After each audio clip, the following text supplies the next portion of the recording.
What can a woman who has everything lack? She has a loving husband who gives her jewelry and pleases her every chance he gets, a house with servants, beautiful children, a bright future. What else can this person lack? That's a question I didn't have an answer to until recently. Now I have an answer, and it is not a pleasant one. It took me just over an hour to drive from Atlanta to LJ. I couldn't help but admire my wife's determination to make this journey every Saturday. Maybe it was just a casual fling, or perhaps it was something more serious. I never dared to ask. What I do know is that Scarlett had been rendezvousing with Quentin Wallace at his LJ cabin for over 6 months. We were quite prominent in Atlanta's social circles, mainly due to my wife's involvement in philanthropic endeavors.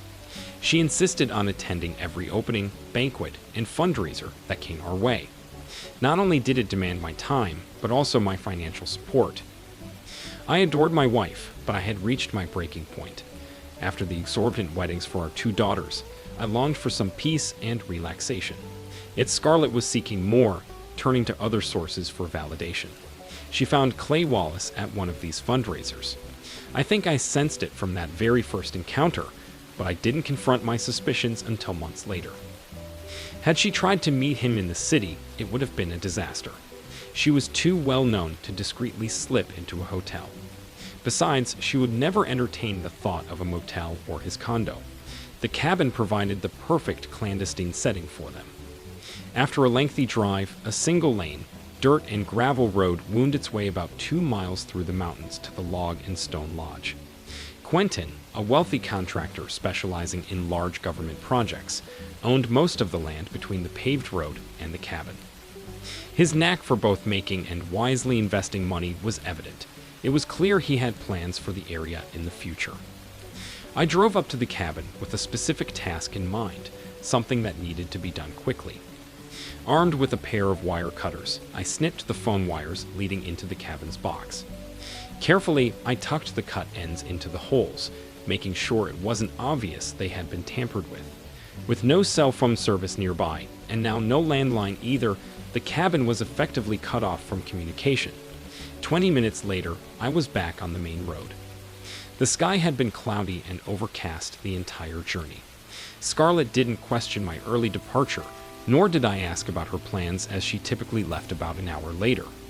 It was a silent agreement, one that spoke volumes about the state of our marriage, indicating its deterioration. At the junction where Quentin's road branched off, there stood a diner with a few pumps out front, masquerading as a gas station. I was fortunate to snag a booth at the front, offering a clear view. 30 minutes passed before a sleek black Lincoln Navigator pulled up the road. Quentin always had a flair for grand entrances. Gas prices were merely a triviality to him. Shortly after, Scarlett arrived in her Mercedes-Benz CLS, and then the downpour began. It wasn't your typical rain, it was the kind that persisted all day without reprieve. I knew I had to hit the road quickly before it became impassable. Quentin probably didn't worry about muddy roads, but Scarlett's Mercedes wouldn't fare as well. At this point, though, neither of them would be going anywhere. What struck me about her arrival was the timing. Tonight was our fundraiser to save the Brazilian 3-toed sloth, or perhaps something equally frivolous. I wasn't entirely sure. Despite planning and preparing for over 3 months, she still managed to find time to sneak away on the very day of the event to see her lover. I had to give her credit. She had done a fantastic job with the event. Even without her presence, it would run smoothly. My Honda CR-V might not have been as fancy as Quentin's Lincoln or as sleek as Scarlett's Mercedes, but it reliably took me where I needed to go, provided I didn't dawdle. After settling my bill, I trailed behind my wife and her lover as we headed up the mountain. It wasn't so much a steep climb as it was a series of winding roads. Carving paths through these mountains was no easy feat. You had to work with the terrain, which was often challenging. The rain showed no mercy, and I made it halfway up to the cabin before deciding to stop at a spot where I could turn around. My parka kept me dry, though it got a bit stuffy inside. Scarlett and her lover had been at the cabin for about half an hour. I had a feeling she wanted to cut this visit short, so I wasted no time. Actually, it didn't take long at all. All I did was sabotage the valve stems on both vehicles. There was no chance they'd be able to fix the tires today. By the time the rain stopped, the roads would be so treacherous that no sane tow truck driver would dare attempt the climb. Their only option would be to trek to the diner and find alternative transport, and they wouldn't even realize what had happened until they finished their tryst. They didn't have a landline or cell phone service, and if he did have internet, it was likely through the phone line. There was a chance he had a satellite phone, but I had to take that risk. I was finished. The rain persisted. 20 minutes later, I was on the 575 heading back to Atlanta. There was no particular reason for my sudden adventure, but I was feeling spiteful. Scarlett and I had been together since college. I relocated from Pennsylvania to Atlanta to join one of the state's more prestigious accounting firms. In less than a decade, I had my own accounting firm specializing in the food service industry. We handled bookkeeping, payroll, taxes, and even retirement programs. Some of our clients expanded nationally, and so did we. Our lifestyle grew with my increasing income. Sometimes I felt like I was struggling to keep pace. Everything was fine until Scarlett decided to add some variety to her life. Admittedly, I could be mistaken. Quentin was actually wealthier than me. I wasn't certain whether Scarlett was drawn to his money or his physique. I had to concede he was more attractive and seemed to be in better shape than I was. Working on construction sites probably kept him leaner than sitting behind a desk all day. He even had more hair than I did. Not that I was at the point of needing a comb-over, but it wasn't as thick as it used to be. I didn't really care why she did it, I just wanted it undone. Tonight was poised to be magnificent. I was eager to see if Scarlett would show up. If she did arrive before it ended, she would be flustered and disoriented. As I've mentioned, there was no justification for what I did. As I reached I-75, the rain persisted. I planned to leave Atlanta immediately after the party. All arrangements had been made well in advance. I had sold the business 2 months ago for cash and a 20-year percentage of the profits. 3 weeks ago, Scarlett signed the papers to sell the house to a close associate of mine. He understood my situation and was prepared to handle any issues arising from the sale. He paid me $1 million in cash for a house worth 3 times that amount. Scarlett believed she was signing forms to refinance the mortgage, which didn't exist. The remainder of my preparations involved closing accounts, credit cards, investments, and retirement policies. We had some collectibles in the house that I had no trouble pre-selling. I intended to take Scarlett's jewelry with me when I left. I wasn't going to leave her with $500,000 worth of items that I had purchased. Quentin Wallace posed another challenge. Apart from his wealth, he had extensive connections both locally and statewide. Although he wasn't a client of mine, obtaining information on him was effortless. I tasked a small team of my top people with gathering intelligence on his businesses. Quentin had a habit of winning government project bids and skimming significant portions off the top.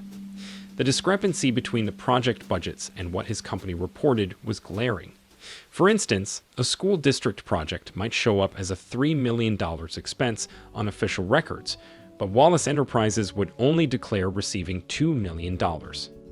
Quentin pocketed the difference, minus a few kickbacks, without anyone ever cross-referencing the figures.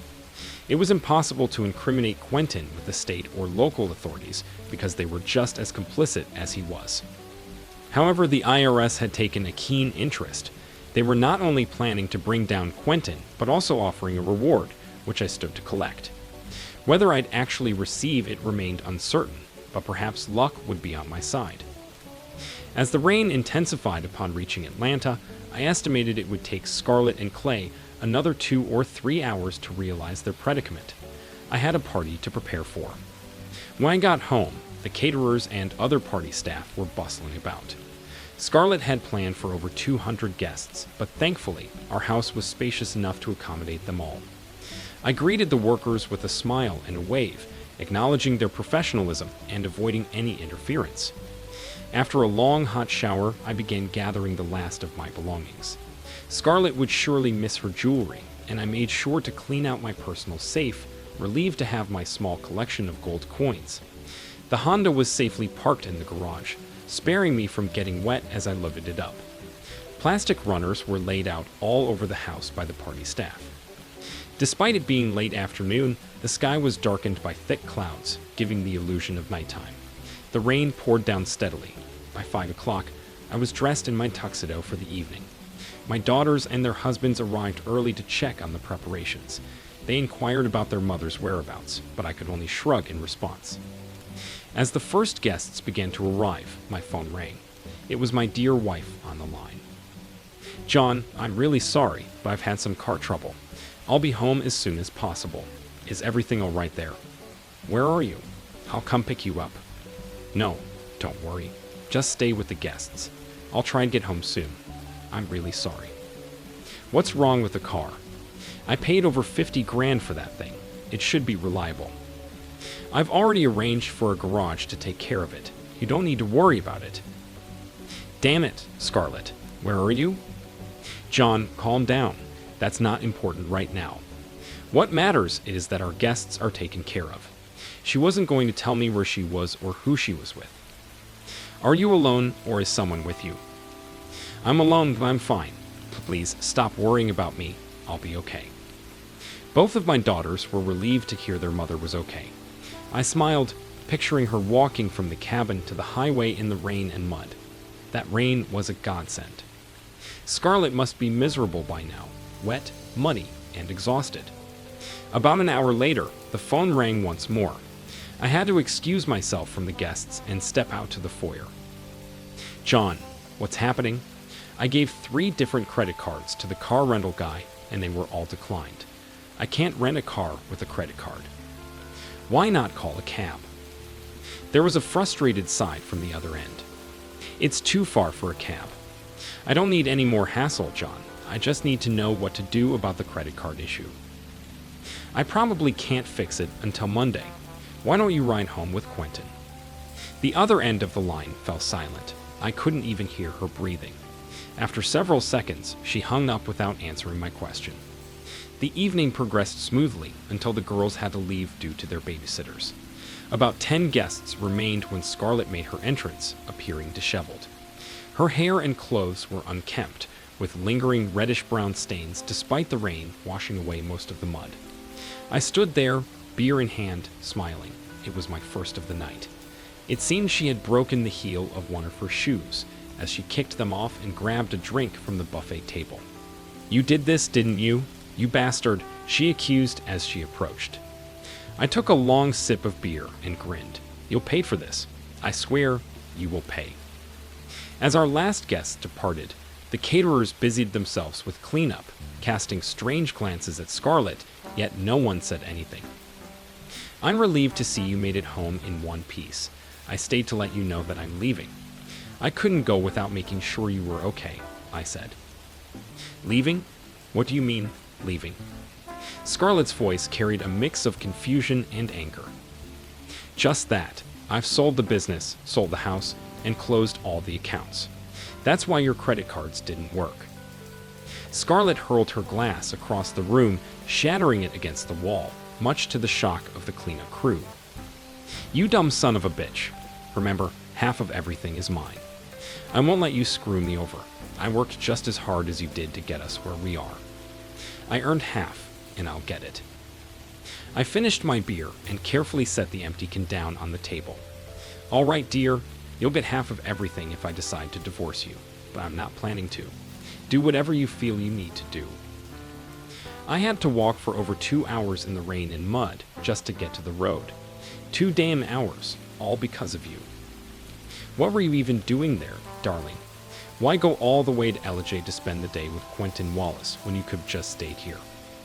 Lord knows I wouldn't have minded. You heartless bastard. I hate you. Well, I'm glad that's off my chest. I have a flight out at midnight. If you need to reach me, call me at. Oh, wait, there's nowhere for you to reach me. I suggest letting the staff go, since you won't be able to pay them. And the new owners of the house are moving in next week. You might want to find somewhere else to live. I wouldn't recommend Quentin's place. He won't be around much longer. Maybe one of your daughters will take you in. What do you mean, Quentin won't be around? Why would he leave? He's on top of the world. I smiled as I walked out the door for the last time. My accounting and legal teams ensured that all my taxes were properly accounted for and settled. From the government's perspective, I left the company in good standing. Right now, my main focus was distancing myself from Scarlett. It wasn't that I lacked resources to share with her, but rather, I didn't want to. With numerous options available, I opted not to make any immediate decisions.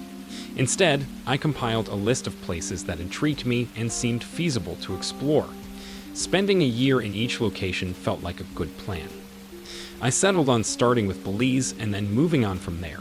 By the end of 5 years, I figure I'd have a solid idea of where I wanted to settle down.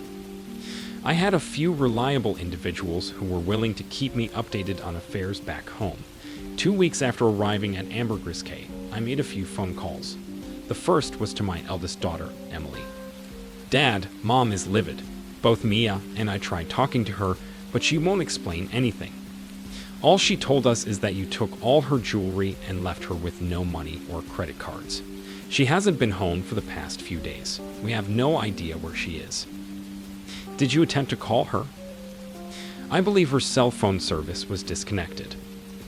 "Oh, right. I forgot. The utilities are shut off at the house, so that might explain why she's not there. She could be with Quentin." "Who is Quentin?" "Sorry, I assumed she had told you. Quentin Wallace is your mother's lover." "Quentin Wallace? He's been in the news a lot lately. The FBI and others are after him. He got arrested once but then bailed out and disappeared. What's Mom doing with him?" "I don't fully grasp it myself. Could be love, could be money. If he's on the run, your mom might be with him." I promised Emily I'd keep in touch with her and Mia. After 4 other calls, it was clear. No one knew where Scarlett was, and no one knew where Quentin was. It seemed they were together. Quentin could walk away from his business and still have enough money to live on for the rest of his life. Although, given his circumstances, that might not be in the good old US. I tossed and turned all night, knowing I had 2 dives scheduled for the next day. To fill the time, I decided to indulge in some scuba diving. However, things took a turn after the first dive. The rain began to pour down, not just any rain, but a torrential downpour reminiscent of the Chattahoochee. We sat in the dive boat, waiting for it to ease up. My mind wandered to the cabin in Ellijay, a place I associated with bad omens. The second dive ended up being shorter than planned, and the rain persisted as we returned to shore. Luckily, my condo was within walking distance from the dock. I grabbed a quick bowl of conch chowder before heading back. As I approached the building, Gabriel, our doorman, greeted me. He always seemed to be on duty, and I suspected he relied solely on tips. Nonetheless, we had a good rapport. "Mr. Sullivan, no second dive today?" Gabriel asked. "No, but there's always tomorrow," I replied. "Mr. Sullivan, you had 2 visitors this morning. I let them know you wouldn't be back until later this afternoon. I think they might return," Gabriel informed me. That was odd. I hadn't made any friends since I arrived, and no one knew I was here. "Did you catch their names?" Gabriel. "No, sir, but I did something better." Gabriel pulled out his cell phone and tapped a few buttons. The photo was excellent. They hadn't posed for it, seemingly unaware he had taken it. Quentin sported a Hawaiian shirt, and Scarlett wore a large, floppy straw hat. My wife and her lover had found me and decided to pay a visit. It's astonishing what someone can achieve with enough money. I slipped Gabriel a 20 and headed back to my room. There wasn't much to pack, so I had time to call the U.S. Embassy. They confirmed their interest in Mr. Wallace. Not only was the IRS on his trail, but passport authorities wanted to know about his documents. He had surrendered his passport to secure bail. 20 minutes later, I found myself en route to San Pedro Airport. The smaller airport was more convenient for me. Rain poured down for the entire journey. U.S. officials would be waiting for Quentin at the condo. Extradition back to the States was imminent. Scarlett seemed to be left out of their plans, likely to be abandoned without money or credit cards. I wondered if she had a return ticket. 2 days later, I had settled comfortably into my new villa in Phuket. I had feared my life would be dull without work and family, but I was mistaken. It wouldn't be long before Scarlett and Quentin tracked me down.